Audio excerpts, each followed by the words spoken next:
بسم اللہ الرحمن الرحیم۔ آج ہمارے معاشرے کو آپ دیکھیں تو ایک اس قدر رونے والی شکل نظر آئے گی آپ کو۔ ایک آدمی، بہت دھیان سے میری بات کو سمجھنے کی کوشش کریں کہ ہمارا معاشرہ کس طرح پنجوں میں جکڑا ہوا ہے۔ ایک آدمی کسی بھی ہنر کا مالک ہے، کوئی بھی ہنر اس کے پاس ہے۔ اب وہ اپنے ہنر کی اتنی قیمت وصول کرتا ہے جتنی قیمت ہونی نہیں چاہیے۔ کیوں؟ کیونکہ وہ تو صرف ایک ہنر جانتا ہے، باقی سارے ہنر اسے خود خریدنا پڑ رہے ہیں۔ نہیں آئی بات سمجھ؟ بھائی ایک ہنر تو وہ جانتا ہے، باقی ہر چیز تو اسے، اور ہر کوئی اپنے ہنر کے بارے میں اسی طرح کا رویہ رکھتا ہے۔ اب دیکھیں، جو دوسروں سے لوٹ رہا ہے وہ دوسروں کو لوٹ رہا ہے، ایک دوسرے کو لوٹنے میں لگے ہوئے ہیں، اور پھر ہمیں ایسا لگتا ہے کہ ہم خوش ہیں۔ دیکھیں، شاید یہ بات اچھی طرح سمجھ میں نہیں آئی، میں اس کو ایک دوسری طرح سمجھانے کی کوشش کرتا ہوں۔ ہمارے گھر میں ایک بیٹا پیدا ہوا، پلا بڑا اور جوان ہو گیا۔ اب اس کی شادی ہونی ہے، ظاہر سی بات ہے جب اس کی شادی ہونی ہے تو وہ اپنی بیوی کو کہاں لا کر رکھے گا، کس جگہ سلائے گا، کیا کھلائے گا، کیا پہنائے گا، کس چیز میں گھمائے گا، وغیرہ وغیرہ۔ یہ ساری چیزیں اس لڑکے کی ذمہ داری ہے کہ وہ اپنی آنے والی بیوی کے لیے کیا کرے، انتظام کرے۔ اب دیکھیں کہ لڑکا ہمارے گھر میں پیدا ہوا، جوان ہوا، شادی کے قابل ہوا، مگر اس کی ساری ضرورتوں کی تیاری کسی بیٹی کا باپ کر رہا ہے۔ نہیں آئی بات سمجھ؟ آگے سمجھ میں بات ہے نہیں؟ بھائی تیاری ہو رہی ہے اس کی، لیکن وہ نہیں کر رہا ہے جو ذمہ دار ہے، جو اس کا باپ، لڑکے کا باپ ہے، وہ اس لڑکے کی تیاری کسی لڑکی کا باپ کر رہا ہے۔ اور پتہ چلا کہ اسی شخص کو اس بیٹے کے ساتھ بیٹیاں بھی ملی ہیں، تو یہ کسی کے بیٹے کی تیاری میں لگا۔ ارے بھائی، آپ اپنے بیٹے کی تیاری کر لیتے، وہ اپنے بیٹے کی تیاری کر لیتے، تو یہ اہیز جہیز کا معاملہ سماج میں آتا ہی کیوں؟ اب یہاں لاٹری اور جوا کی طرح معاملہ ہوتا ہے۔ جب گھر میں بیٹیاں پیدا ہوتی ہیں تو گھر کا گارجن اپنے آپ کو لاٹری اور جوے میں ہارا ہوا محسوس کرتا ہے۔ ارے یہ تو ہارنے والا پتا مل گیا۔ اور جیسے گھر میں بیٹا پیدا ہوتا ہے تو پھر وہ اپنے آپ کو جوے میں جیتا ہوا محسوس کرتا ہے۔ ہاں، یہ لے کر آئے۔ اب دیکھیں کہ میں نے پہلے ہی کہا کہ ہم ایک دوسرے کے ساتھ اس طرح جڑے ہوئے کہ ایک دوسرے کے بغیر ہماری زندگی آسانی سے آگے نہیں بڑھ سکتی۔ اب مجھے بتائے کہ میرا بیٹا میرے گھر میں اپنی بیوی کو لا کر رکھے گا۔ آج تک میں نے اپنے بیٹے کو کھلایا، پہنایا، پڑھایا، لکھایا، ادب اور تربیت سکھائی، سب کچھ کیا۔ اگر آج وہ اس قابل ہے کہ وہ سب انتظام کر سکتا ہے تو میں کیوں نہ کہوں کہ بیٹا خود تیاری کرو، تمہاری دلہن کہاں آ کر کیسے رہے گی، کیا کھائے گی، کیا پہنے گی، یہ ذمہ داری تمہاری، تم کرو۔ جس کی بیٹی ہے وہ تمہیں اپنی بیٹی پال پوس کر، تربیت کر کے، ساری چیزیں سمجھا بجھا کر تمہارے حوالے کر دے، اسی بات پر اس کا زندگی بھر شکر ادا کرو تو کم ہے۔ اگر یہی چیز ہوتی تو ہو رہا ہے یا نہیں ہو رہا ہے؟ ہمارے بیٹے کی تیاری کوئی اور کر رہا ہے، کسی اور کے بیٹے کی تیاری ہم کر رہے ہیں۔ وہ پیچھے سے ہمیں پکڑا ہوا ہے، ہم پیچھے سے انہیں پکڑے ہیں، اور ہم سمجھ رہے ہیں کہ بڑا مزہ آتا ہے۔ بھائی بھر بھر کے سامان آ رہا ہے، بھر بھر کے آ رہا ہے، یہ دکھ رہا ہے، بھر بھر کے جا رہا ہے۔ وہ بھائی نہ آئے نہ جائے، وہ اپنے گھر کرے، آپ اپنے گھر کرو، بڑا آسان ہے۔ اور آگے چلیں گے ایک تیسری چیز، اللہ رب العالمین انسان کو دنیاوی زندگی دیتے ہوئے اچھی طرح سے یہ بات محسوس کرائی تھی اللہ تعالیٰ نے کہ آپ کی یہ زندگی جو ہے یہ ہمیشہ کی ہے نہیں، بے مقصد اور بیکار بھی ہے نہیں، ایک مختصر زندگی ہے، وہ گزار کر آپ کو دوبارہ آنا ہے، اور آپ کی زندگی کا حساب و کتاب ہوگا یا نہیں ہوگا۔ اگر ہم غور کریں تو ہمیں ملتا ہے کہ جب انسان اپنی یہ زندگی پوری کر لیتا ہے، اس کے بعد جب وہ اصل زندگی میں یعنی آخرت میں داخل ہوتا ہے تو اس کو آخرت میں کامیابی کے لیے بہت سارے مراحل پار کرنے ہوتے ہیں، بہت سارے درجات پار کرنے ہوتے ہیں، بہت سارے لیول پار کرنے ہوتے ہیں۔ اگر ہم ان تمام لیول کو بہت موٹے موٹے حصوں میں تقسیم کریں تو کم سے کم 3 بڑے بڑے لیول انسان کو پار کرنے ہوتے ہیں جب انسان اس دنیا سے آخرت کی طرف روانہ ہو رہا ہوتا ہے۔ پہلا مرحلہ، پہلا اسٹیج جو ہے مرنے کے بعد قبر میں سوال و جواب کا ہے۔ قبر میں سوال و جواب کا ہے۔ سوال و جواب کیا ہے؟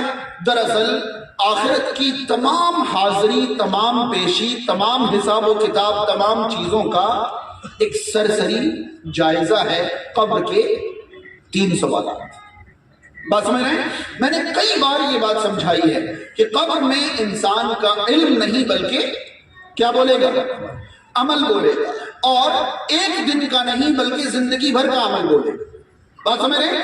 اب اگر قبر میں پوچھا جائے کہ تیرا رب کون ہے تو ہم نے جو رٹا مارا ہوگا وہ تو ہمارا علم ہے، تو وہ رٹا وہاں کام نہیں آئے گا، کیونکہ قبر میں جواب علم دے گا ہی نہیں، قبر میں جواب تو عمل دے گا۔ اب ہماری پوری زندگی اگر اللہ کی مرضی پر یا کم سے کم اللہ کے تصور کے ساتھ کہ کوئی میرا رب ہے، کوئی میرا معبود ہے، چاہے میں اس کی نافرمانی کر رہا ہوں لیکن مجھے ڈر ہے کہ کہیں وہ میری گرفت نہ کر لے، میں کبھی توبہ کر لوں گا، یا کم سے کم تصور تو اللہ کا، تبھی وہ کیا جواب دے گا؟ میرا رب۔ اب جس کے ذہن میں اللہ کا تصور ہی زندگی میں نہ رہا ہو، اس کا نفس، اس کی خواہش، اس کی مرضی ہی اس کی زندگی میں معبود کی حیثیت رکھے، پھر قبر میں اس کا عمل کیسے کہے گا کہ میرا رب اللہ ہے؟ آئی بات سمجھ میں؟ اب اللہ کو جس نے رب مان کر زندگی گزاری ہوگی وہ اچھی طرح جانتا ہوگا کہ اللہ کو راضی کرنے کا ایک ہی طریقہ ہے اور وہ ہے اسلام۔ اگلا سوال قبر میں ہوگا تمہارا دین کیا ہے؟ اب جس نے اسلام پر زندگی گزاری ہو، کمی کوتاہی اونچ نیچ ہر انسان سے ہوتی ہے، لیکن کم سے کم اس کو یہ تصور رہا ہو کہ میری زندگی گزارنے کا طریقہ جو ہونا چاہیے وہ کیا ہونا چاہیے؟ اسلام ہونا چاہیے۔ کہیں چوک گیا ہو وہ ڈرتا ہو، گھبراتا ہو، جانتا ہو کہ میں جو کر رہا ہوں وہ صحیح نہیں ہے، جو صحیح ہے میں وہ نہیں کر پا رہا ہوں، لیکن وہی صحیح ہے جو اسلام کا طریقہ ہے۔ کم سے کم اتنا تو رہا ہو، پھر اس کا عمل کیا کہے گا؟ کیا جواب دے گا؟ میرا دین اسلام ہے۔ اور پھر اسلام کے نام پر معاشرے میں کچھ بھی کہیں سے بھی رائج کر دیا جائے وہ اسلام نہیں ہوتا۔ اسلام تو وہی ہے جو رسول کریم صلی اللہ علیہ وسلم اللہ تعالیٰ کی طرف سے لے کر آئے تھے۔ اسی لیے اگلا سوال ہوگا کہ تمہارے رسول کون تھے؟ کیا مطلب؟ اسلام کے نام پر تم نے ہندوستان سے بنا ہوا، پاکستان سے بنا ہوا، بنگلہ دیش سے بنا ہوا، عراق اور بغداد سے بنا ہوا اسلام تو نہیں اپنا لیا تھا، کیونکہ وہ سب تو اسلام تھا ہی نہیں۔ اسلام تو وہ تھا جو رسول کریم صلی اللہ علیہ وسلم لے کر آئے تھے۔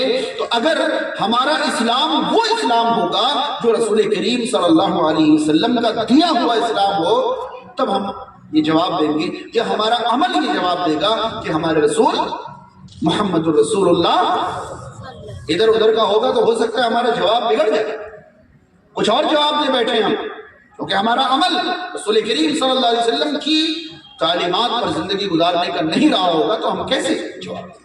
بات سمجھ میں آ گئی؟ اب یہ پہلا مرحلہ تھا سوال جواب کا، جو اس مرحلے میں کامیاب ہو گیا آخرت کے مراحل اس کے لیے کیا ہو جائیں گے؟ آسان، لیکن پورے نہیں ہو جائیں گے، یہ تو بس جھلک ہے۔ اب وہ آرام کر رہا ہے تب تک جب تک دنیا کے تمام انسانوں کی آزمائش پوری نہیں ہوتی۔ اللہ تعالی جب اپنی مرضی کے مطابق دنیا کے آخری انسان کی آزمائش پوری کر لے گا تب اللہ تعالیٰ قیامت نافذ کرے گا۔ دنیا کے سارے انسان ختم ہو جائیں گے اور ایک لمبے وقفے تک ختم ہی رہے گا، پھر دوبارہ سور پھونکا جائے گا تو یہ سارے ختم لوگ اٹھ کر میدان محشر میں جمع ہوں گے۔ میدان محشر، اب میدان محشر میں کیا ہوگا؟ ظاہر سی بات ہے بہت سارے معاملات ہیں۔ کتنے سارے معاملات یہاں بتائے جائیں؟ آسان سی 2 چیزیں بتائی جائیں۔ آخرت میں میدان محشر والے دن 2 چیزیں مرکزی طور پر اہم ترین 2 مرحلے ہوں گے، 2 اسٹیج ہوں گے۔ ایک اسٹیج ہے حساب و کتاب کا۔ کس چیز کا؟ حساب و کتاب کا۔ ہم اچھی طرح جانتے ہیں حساب و کتاب کے لیے پہلے ذمہ داری کا دیا جانا ضروری ہے. ہم نے اگر کسی پر کوئی ذمہ داری نہیں ڈالی ہوگی تو ہم ان سے حساب نہیں لے سکتے. راستے چلتے ہوئے کسی کو پکڑے, ہاں بھائی پورے دن کا حساب دو, اوپر سے نہیں, کیا حساب, کیسا حساب, کون سا حساب؟ بس میں ہم نے کسی شخص کو 100 روپے دے کر کچھ لانے کے لیے بھیجا ہوگا, پھر وہ آ جائے گا, لاؤ سامان دو, ہاں اب حساب دو, ہاں یہ رہے اتنے کے, یہ رہے اتنے کے. تو حساب سے پہلے کیا ضروری ہے؟ ذمہ داری ضروری ہے. یا حساب سے پہلے نعمت کا دیا جانا ضروری ہے. ہم نے کسی کو کوئی نعمت دی ہوگی, کوئی سہولت دی ہوگی, تب بات ہے ہاں بھائی فلاں فلاں سہولتیں تمہیں ملی تھی, کیا کیا تم نے اس کا؟ تو اللہ تعالیٰ قرآن مجید میں فرماتا ہے ثم لتسألن یومئذ عن النعیم, پھر تم اس دن ضرور بالضرور نعمتوں کے بارے میں سوال کیے جاؤ گے, تم سے پوچھا جائے گا کہ نعمتوں کا کیا معاملہ رہا. تو بہرحال جو ذمہ داریاں اللہ نے ہم پر ڈالی ہیں وہ کیا ہیں؟ فرائض کیا ہیں؟ فرض عبادات ہیں اور حرام چیزوں سے بچنا. جو کام کرنے کے تھے وہ ہم نے کتنا کیا, اور جو نہیں کرنے کے تھے ان سے کتنا بچے. یہی تو ذمہ داری ہے کہ یہ کام آپ کو